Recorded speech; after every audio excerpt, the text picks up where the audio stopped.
একটা সময় আমাদেরও ক্ষমতা থাকবে না কাজ করার, তখন আমাদের ফিউচার জেনারেশন কি আমাদেরও বোঝা ভাববে? আমরা বাবা মাদেরকে রেসপেক্ট করি আর সেই জায়গায় রাখি, আমরা সেই কালচারটা আমাদের মধ্যে আছে, আমাদের রক্তে আছে সেটা। আজকে যখন সেই ক্ষমতা বা সেই সুযোগ আমাদের কাছে রয়েছে, তাহলে আমরা কেন সেটা করব না?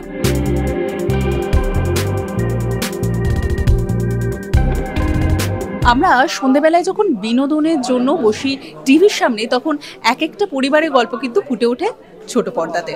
ঠিক সেরকমভাবেই আরও একটি গল্প আসতে চলেছে, যে গল্পটি একেবারে মনের কাছে। হয়তো কোনো চরিত্রের সাথে আপনি আপনার পরিবারের কারো মিল খুঁজে পাবেন, কিন্তু এই মুহূর্তে আমরা রয়েছি বসু পরিবারে, এবং বসু পরিবারের অন্দরমহলে ঢুকে আসার পর আমরা যাদেরকে পাশে দেখতে পাচ্ছি, এবং তারা যত বেশি না আড্ডায় আগ্রহী, তারা তার থেকে বেশি খুনসুটিতে আগ্রহী, এবং একে অপরকে আগে ঠিক করে নিচ্ছে। আলাপ করে দিয়ে শ্রীমা রয়েছে আমাদের সাথে রয়েছে সৌরজিৎ, এবং বোধহয় খুব অল্প দিনই বন্ধুত্বটা একেবারে জমে গিয়েছে। হ্যাঁ, আমাদের প্রায় চলছে 2 মাস হলো শুটিং আমরা শুরু করেছি, তো আমাদের বেশ ভালো বন্ধুত্ব।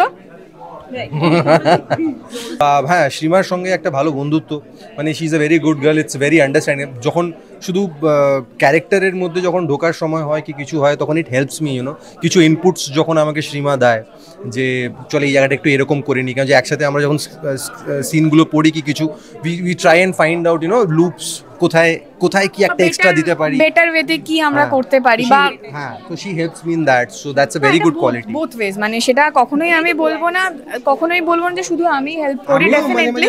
আর শুধু ও নয়, এটা আমাদের পুরো টিমের মধ্যে এই বন্ডিংটা রয়েছে, যার কারণে আমাদের যখন কম্পোজিশন যায়। টিমের বিষয়টা আমি বলতে যাচ্ছিলাম, তুই তার আগে বলে দিলি, তো ঠিক আছে তুই বল। এটাই বাস্তব, এইভাবেই আমার উপর অত্যাচার করে।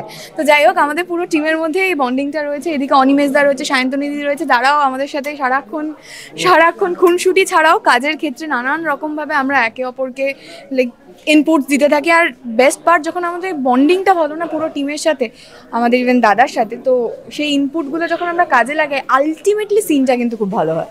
এবং সব থেকে বড় ব্যাপার এটাও বুঝলাম যে এতটাই ভালো বন্ধুত্ব হয়েছে যে আরেকজন বলার আগে সেই কথাটা অ্যাজিউম করে আরেকজন বলে দিচ্ছে। এটাও কিন্তু একটা বিষয় দেখতে পেলাম আমি।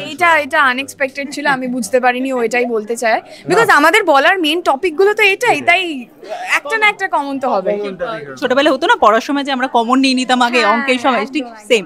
এবার একটু বলো, বসুর পরিবারে যখন ঢুকে পড়েছি এবং খুব সুন্দরভাবে স্টার্টিংয়ে যখন আমরা দেখতে পেলাম যে তুমি খুব কেয়ারিং, নিয়ে যাচ্ছ হাতে গ্লাস নিয়ে বাবার জন্য, আর তুমি হচ্ছে পরিবারকে সামলাতে চলে এসেছো, যদি একটু ছোট্ট করে শুনি তোমাদের চরিত্র নিয়ে। আমার চরিত্রটা হচ্ছে, আমি বাড়ির ছোট ছেলে, এখন বাবাকে আমি খুব ভালোবাসি, আর এখনও কিছু করে উঠতে পারিনি জীবনের মধ্যে, মানে আই এম নট ওয়ার্কিং। আর দাদারা চাকরি করছে, দাদা ব্যবসা করে, হ্যাঁ দুটো চাকরি, একজন ব্যবসা করেন, একজন চাকরি করেন। আমি এখনও কিছু করছি না জীবনে, আমি চেষ্টা করছি কিছু করার, ভালো খেলতে পারি, আমি ক্রিকেট ভালো খেলি, হাতের কাজ যেরকম আর্টস অ্যান্ড ক্রাফটস, ওটা ভালো করি, কিন্তু ফাইন্যান্সিয়ালি কিছুই এখন আমি বাবাকে কন্ট্রিবিউট করতে পারি না। As because my father is gonna retire, বাবা যেরকম যখন রিটায়ার করতে যাচ্ছেন এখন আমার মাথায় এখন ওটার টেনশন আছে। কিন্তু হ্যাঁ, এটাও আমি দেখছি যাতে বাবার কিছু না হয়, বাবা যাতে কোনো প্রবলেমে না থাকে, মা যাতে কোনো প্রবলেমে না থাকে। I am a very caring person, like Dipu is a very caring person for his parents. সেই ক্ষেত্রে আমার এখানে যে এন্ট্রিটা তোমরা দেখলে এই ছোট্ট একটা অ্যাক্টের মাধ্যমে, সেখানে হয়তো বোঝা যাবে না এক্স্যাক্টলি কোন জায়গা থেকে বিলং করে আজকে নীলা এই বাড়িতে কাজ করতে এসেছে, বা তার কি নিডস রয়েছে। তারও কিন্তু একটা ফ্যামিলি রয়েছে, সেই ফ্যামিলিটাকে সামলানোর দায়িত্ব, সেই ফ্যামিলিটার ভালো মন্দের দায়িত্ব কিন্তু নীলার। সেই থ্রুতে এখানে কাজ করতে এসে কোথাও গিয়ে হয় না, মানুষের সাথে থাকতে থাকতে, এই বাড়িতে কাজ করতে করতে এই পরিবারটাকেও আমি ভালোবেসে ফেলি, পরিবারের প্রত্যেকটা মানুষকে। এবার পরিবারের বিভিন্ন মানুষের বিভিন্ন রকমের চরিত্র, সেটা আমি যখন দেখতে পাই, তখন দাঁড়িয়ে নীলার নানান ধরনের বিষয়পত্র, সেই হিসাবে গল্প এগোনো, তো সেখানে দাঁড়িয়ে আমার মনে হয় এই চরিত্রগুলো কিন্তু ভীষণ রকম ইন্টারেস্টিং এই গল্পটাকে এগিয়ে নিয়ে যাওয়ার জন্য। ঠিক তাই, শেষ করবো। শেষের আগে বলি যে একটা ছোট্ট এভি দেখলাম, যেটা দেখার পর আমরা যারা দর্শক হিসেবে ছিলাম, আমাদেরই গায়ে কোথাও একটা কাটা দিয়েছে। কারণ খুব সত্যি কথা যে কোথাও গিয়ে কি একটা রিটায়ারমেন্টের পর বাবা মা বোঝা হয়ে যায় পরিবারের জন্য, এবং আমরা জানি প্রত্যেকে আমাদের বাড়িতে বাবা মাদের সাথে আমরা কোথাও একটা রিলেট করবো। তোমরা তো ধারাবাহিকের সাথে অংশ, এবং বাড়িতে গিয়ে সেই মানুষগুলি কি বলবে ধারাবাহিকটিকে নিয়ে এবং নিজেদের সেই রিয়েলাইজেশন। এক্ষেত্রে আরও একটা প্রশ্ন করব আমি, আমাদের প্রত্যেকের প্রফেশনেও কিন্তু রিটায়ারমেন্ট আসে। একদমই তাই। আমি একটু আগে আরেকজনের সাথে যখন কথা বলছিলাম, আমি এটাই বলছিলাম যে একটা সময় আমরাও রিটায়ার হব, একটা সময় আমাদেরও ক্ষমতা থাকবে না কাজ করার, তখন আমাদের ফিউচার জেনারেশন কি আমাদেরও বোঝা ভাববে? সেই ক্ষেত্রে দাঁড়িয়ে আমি একটা কথাই বলতে চাই, আমার বাবা মা বা ওর বাবা মা আমরা যেখানে রয়েছি এই মোমেন্টে আমরা সব সময় চাই যে আমাদের বাবা মাকে বেস্ট লাইফটা দেওয়ার, কারণ সেই মানুষগুলো ছোটোবেলা থেকে আমাদেরকে সেটাই দেওয়ার চেষ্টা করে এসছে। তো আজকে যখন সেই ক্ষমতা বা সেই সুযোগ আমাদের কাছে রয়েছে তাহলে আমরা কেন সেটা করব না। আর আলটিমেটলি বাড়ি ফিরে বাবা মার মুখে হাসি, তাদের সাথে গল্প করা, তাদের দিনের কথা জানা বা আমার দিনে কি হয়েছে, এটা আমার ছোটোবেলা থেকে অভ্যেস। অ্যান্ড সেটা আমি চাই শেষ দিন পর্যন্ত কন্টিনিউ করার। আর সবচেয়ে বেশি বড় কথা যেটা আমি আজকাল রিয়েলাইজ করছি যে যত দিন যাচ্ছে আমার বাবা মার দিন কমে আসছে।